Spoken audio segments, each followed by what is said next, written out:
오늘은 마음을 지키라 라는 제목으로 같이 말씀 나누고자 합니다. 오늘 말씀은 우리가 굉장히 잘 알고 익숙한 본문입니다.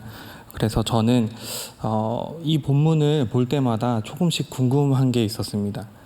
마음은 어디에 있을까요? 생각해 보신 적 있으십니까? 저는 어릴 때 이 말씀 구절을 보면은 마음이 과연 어디 있을까? 마음의 위치가 궁금했습니다. 다들 마음을 가슴 한쪽에 이렇게 대면서 마음은 여기 있다라고 얘기를 해서 진짜 마음이 여기 있는가라고 생각을 해봤을 때 저는 마음이 머리에 있다라고 생각을 했습니다. 그래서 느껴진다, 느끼다 뭐 이러는 것들이 어떤 느낌으로서 그냥 바라보는 게 아니라 제 생각과 머리로 이해하는 거, 인지하는 게 더 먼저이지 않나라는 생각을 했습니다. 제 말을 좀 어렵게 합니까? 저는 마음이 가슴에 있는 것이 아니라 머리에 있다라고 생각을 했습니다. 얼마 전에 목사님들이랑 이거와 비슷한 얘기를 한 적이 있습니다. 목사님들이 가슴형 인간, 머리형 인간이라고 하면서 대화를 주고받았는데 어떠한 사건을 받아들일 때 마음으로 받아들이는 사람이 있고 머리로 받아들이는 사람이 있는데 마음으로 받아들이는 사람들은 그 상황을 굉장히 많이 힘들어한다. 근데 머리로 받아들이는 사람은 그걸 인지해서 잘 해결해 나아갈 방법을 생각한다. 뭐 이렇게 얘기를 하시더라고요. 제가 방금 얘기한 그 마음의 위치가 어디 있는가와 굉장히 일맥상통하는 얘기지 않을까라는 생각을 해봅니다. 마음이 어디 있다고 생각하십니까? 오늘 본문에서는 그 마음의 위치를 알 수 있는 단어가 하나 등장을 하는데 당연히 마음입니다. 이 마음이라는 단어는 히브리어로 레바브라고 합니다. 레바브라고 합니다. 이 히브리어로 레바브는 가슴, 스스로 생각하다라는 의미를 갖고 있습니다. 놀랍지 않으십니까? 가슴도 맞고요, 머리도 맞다라는 뜻입니다. 이 마음이라는 것은 내 가슴에 있기도 하고 내가 스스로 생각하는 그 머리에 있기도 한 것입니다. 저는 이 사실을 알았을 때 굉장히 놀랐습니다. 진짜구나. 그 마음이라는 게 머리에도 존재하는구나라는 것입니다. 근데 오늘 본문은 이 마음을 지키라라고 얘기를 합니다. 성경에서 이 마음, 이 레바브라는 단어가 쓰인 것을 찬찬히 살펴보면은 굉장히 이상한 곳에 쓰이게 됩니다. 마음이라는 것은 부정적인 생각, 부정적인 행동, 그리고 하나님이 인간에게 경고하실 때 사용하던 것이 이 마음이라는 단어, 레바브라는 단어입니다. 그렇다면 이 마음은 굉장히 부정적인 단어와 같이 짝꿍을 이루어서 성경 곳곳에서 쓰이고 있습니다. 성경은 왜 이 마음이라는 단어를 부정적인 언어와 부정적인 단어와 결합하여서 사용하고 있을까요? 마음에는 한 가지 습성이 있어 보입니다. 마음은 그냥 두면 선으로 가는 것이 아니라 악으로 향해서 가고 있다는 것을 알 수 있습니다. 이것은 굉장히 단순합니다. 우리 기독교를 다니는 모든 사람들이 아는 그 원죄라는 것, 그 원죄 때문에 우리의 마음은 선함으로 가는 것이 아니라 가만히 내버려두면은 악으로 향하게 된다라는 것입니다.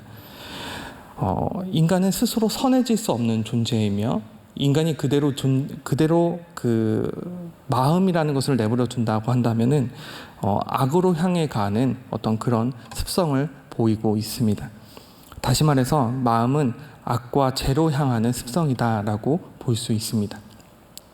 그런 의미로 오늘 설교 제목과 그 말씀을 한번 살펴보면은 왜 마음을 지키라라고 하시는지 이해가 되지 않으십니까? 이해가 되십니까? 그러면 설교가 끝난 것 같습니다. 네. 이해가 되시면은 더 할 게 없는 것 같습니다.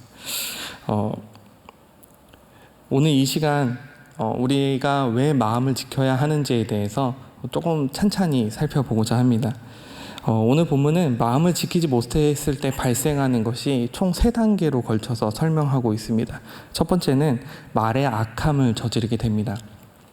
오늘 본문 24절에 보면은 한번 같이 읽어보도록 하겠습니다.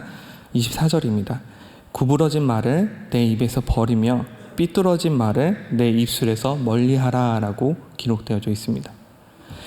구부러진 말을 버리고 삐뚤어진 말을 멀리하라라고 합니다. 여기서 구부러진 말과 삐뚤어진 말에 대해서 한번 살펴볼 필요가 있습니다. 이 구부러진 말이라는 것은 사악하다라는 뜻을 갖고 있습니다. 조금 더 면밀히 살펴보면은 비난하다, 저주하다, 악하다, 악한 생각을 품다, 뭐 이런 정도의 단어로 쓰입니다. 말은 마음에서부터 시작되며 그 말의 선포로 인하여서 우리는 악한 말들을 내뱉게 된다라는 것입니다. 마음을 지키지 못했을 때 우리 입에서 나오는 말은 범죄와 동일합니다. 악함과 같습니다. 마음은 말의 범죄로 이어지기 때문에 상대방과 대화를 나눌 때도 상대방의 이성을 무너뜨리고 감정을 드러나게 합니다. 마음을 상하게 합니다. 우리의 입에서 비난과 저주가 자연스럽게 나온다면은 내가 스스로가 마음을 지키지 못하고 있다는 것을 반증하는 것이지 않을까 생각해 봅니다. 삐뚤어진 말이라는 그 뜻은 완악하다라는 뜻을 갖고 있습니다. 이 완악하다라는 것이 무엇입니까? 생각이나 그런 어떤 욕구를 꺾이지 않는다, 집착하다라는 의미를 갖고 있습니다. 내 생각이 옳다라는 것은 완악한 것입니다. 내 생각이 옳다 주장하는 것은 완악한 것입니다.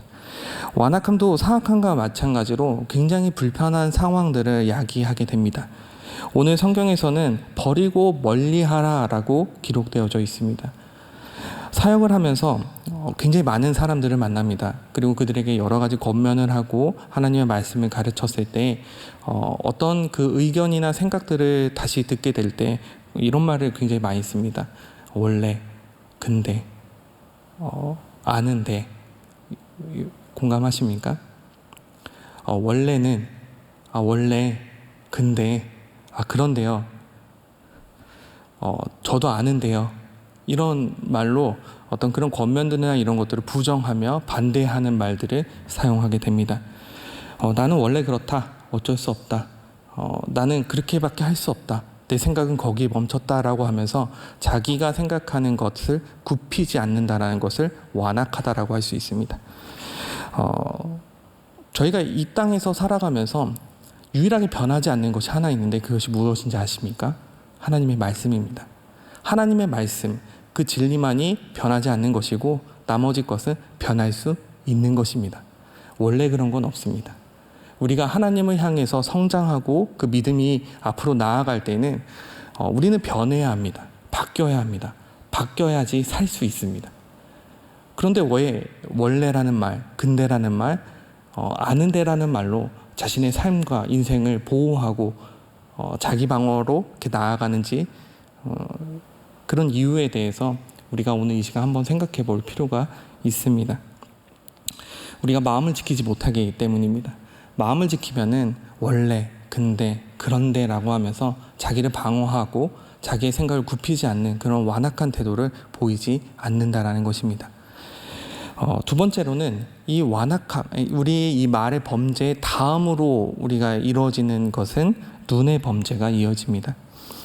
마태복음에서는 눈과 마음의 관계에 대해서 말하고 있는데 마태복음 6장 22절, 23절 말씀입니다. 우리 한번 같이 읽어보도록 하겠습니다. 눈은 몸의 등불이니 그러므로 내 눈이 성하면 온몸이 밝을 것이요 몸이 나쁘면 온몸이 어두울 것이니 그러므로 내게 있는 빛이 어두우면 그 어두움이 얼마나 더하겠느냐. 마음이 지키지 못할 때 우리의 눈은 어두움으로 가득 차게 되고 앞을 볼 수 없게 됩니다.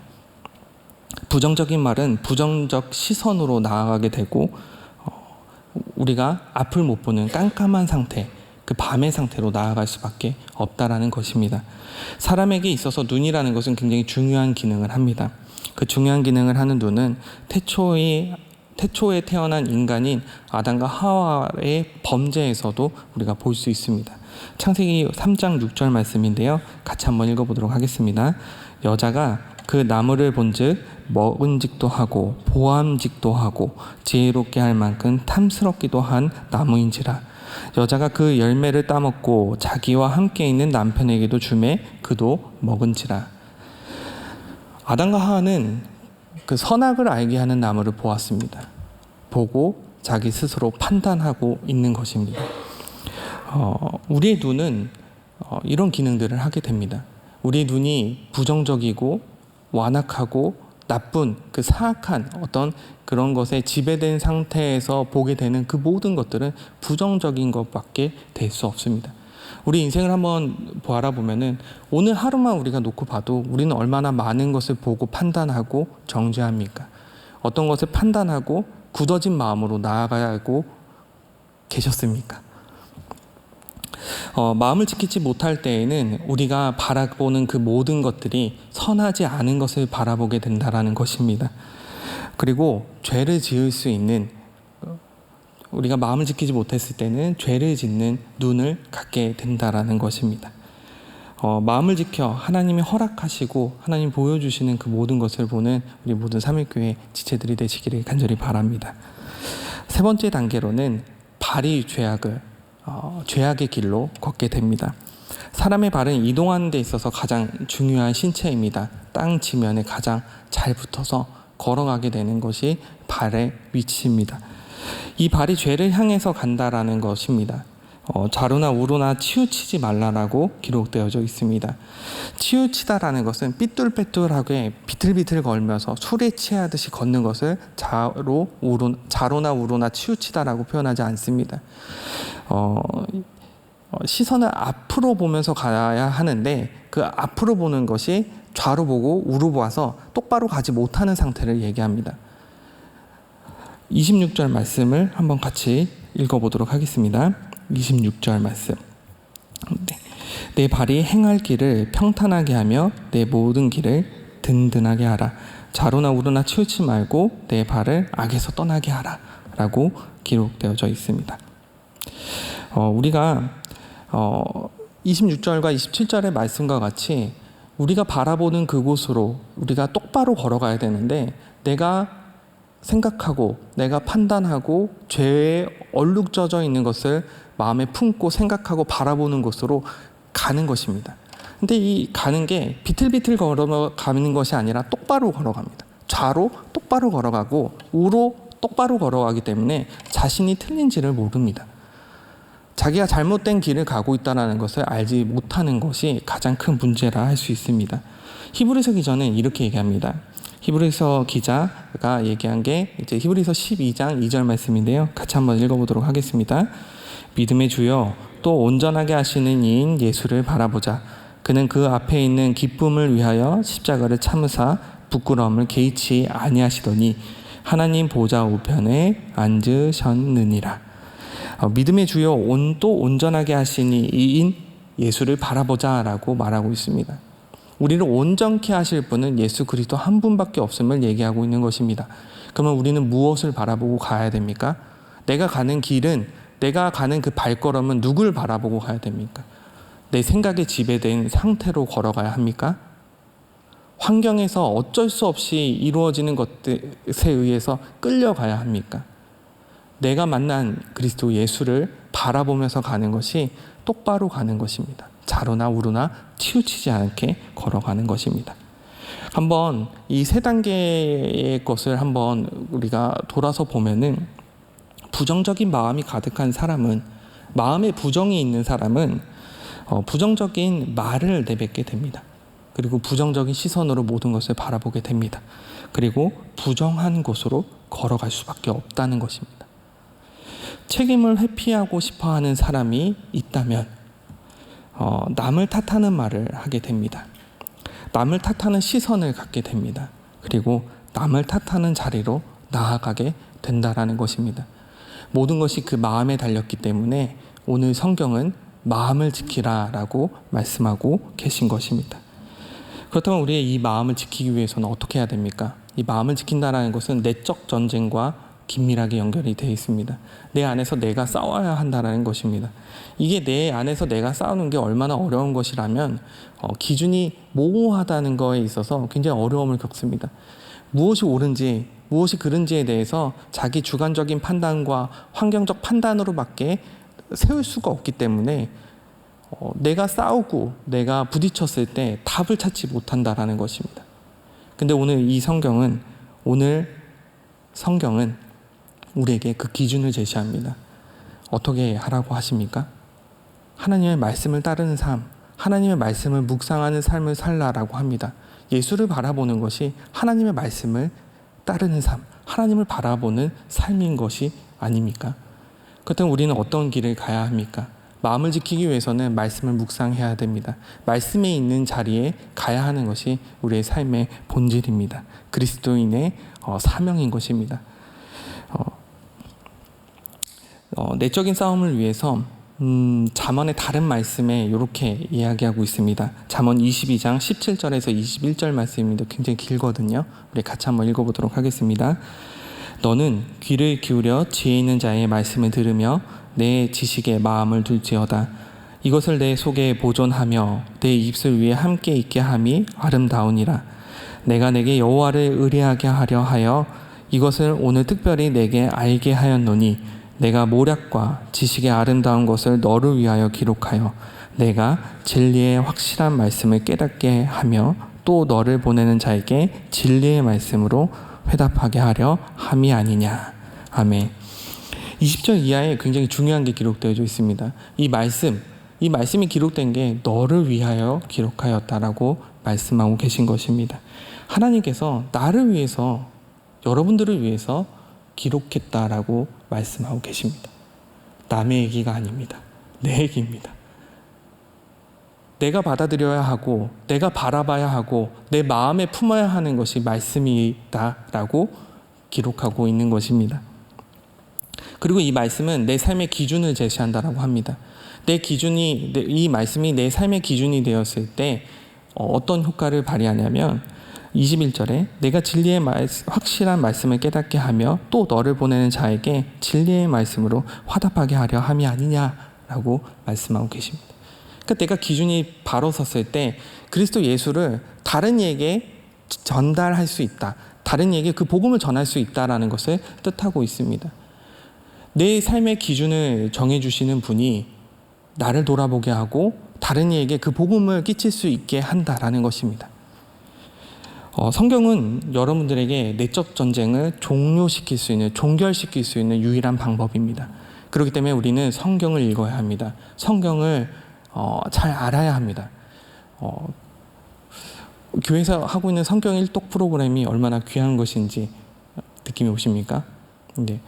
우리가 그 말씀을 듣고 읽고 나아가는 것이 우리의 삶의 기준을 제시하며 모호하고 내가 어떻게 판단을 내릴 수 없는 것들이 그 기준이 되어서 하나님이 원하시는 바, 하나님이 좋아하시는 것을 쫓아서 우리가 한 걸음 한 걸음을 내딛으면서 예수를 바라보면서 걸어갈 수 있게 된다는 것입니다. 그렇기 때문에 우리에게 이 말씀은 초석을 제공하며 또 유일한 방법이 된다는 것입니다. 잠언 15장 29절 말씀에 이렇게 기록되어져 있습니다. 여호와는 악인을 멀리하시고 의인의 기도를 들으시느니라. 말씀이 우리 인생의 초석이 되었을 때 우리는 악인이 아니라 의인으로 칭함받게 됩니다. 하나님이 우리 삶 속에서 말씀으로 자리 잡고 있었을 때 우리가 의인이 되어 우리의 기도가 하나님께 연락되어진다라는 것입니다. 그렇다면 그럼에도 불구하고 말씀을 등한시하시겠습니까? 오늘 예배를 통해서 이 말씀을 통해서 여러분들이 한 걸음 더 나아가는 귀한 시간이 되기를 간절히 소망합니다. 마음을 그냥 냅둬 버리는 것이 아니라 그냥 둬서 악으로 흘러가게 하는 것이 아니라 마음을 지켜 순수하게 보존하며 하나님을 향해 나아갈 수 있는 주의 그리스도인들이 되시기를 간절히 소망합니다. 오늘도 악한 마음으로부터 시작된 우리의 하루의 삶이었고 지금 마무리하는 시간이 오지 않았습니까? 나의 말, 나의 시선, 나의 발걸음이 어디에 있는지를 돌아보면서 내가 하나님께 마음을 두고 있었구나. 내가 하나님께 마음을 두고 있는 것이 아니라 세상과 환경과 내가 좋아하는 것을 쫓아서 그 마음에 열심을 두고 살았구나라는 것을 판단할 수 있는 그런 좋은 기준이 되지 않겠습니까? 여러분들의 마음은 어디에 있습니까? 여러분들의 마음은 하나님으로부터 지켜지고 계십니까? 오늘 이 시간 말씀을 지키면서 나아가시기를 간절히 소망합니다. 또 희망적인 게 하나 있습니다. 특세가 2일밖에 안 남았습니다. 내일은 특별히 또 우리 송태근 목사님이 말씀을 전해주시는데요. 우리가 그 말씀을 내 마음을 지키는 좋은 도구, 내 마음을 지키는 훌륭한 방법이라고 생각하며 그 말씀을 듣기 위해 그 예배 자리에 나오시기를 간절히 소망합니다.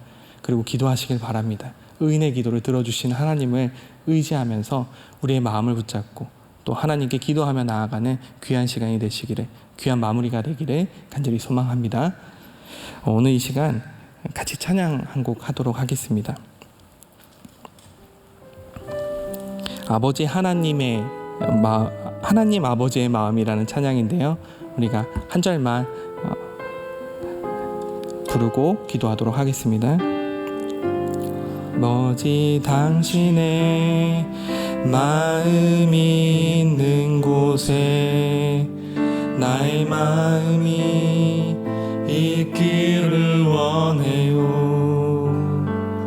아버지 당신의 눈물이 고인 곳에 나의 눈물이 고이길 원해요. 아버지 당신이 바라보는 영혼에게 나의 두 눈이 향하길 원해요. 아버지 당신이 울고 있는 어두운 땅에 나의 두 발이 향하길 원해요. 나의 마음이 아버지의 마음 알아. 내 모든 뜻 아버지의 뜻이 될 수 있기를. 나의 몸이 아버지의 마음 알아.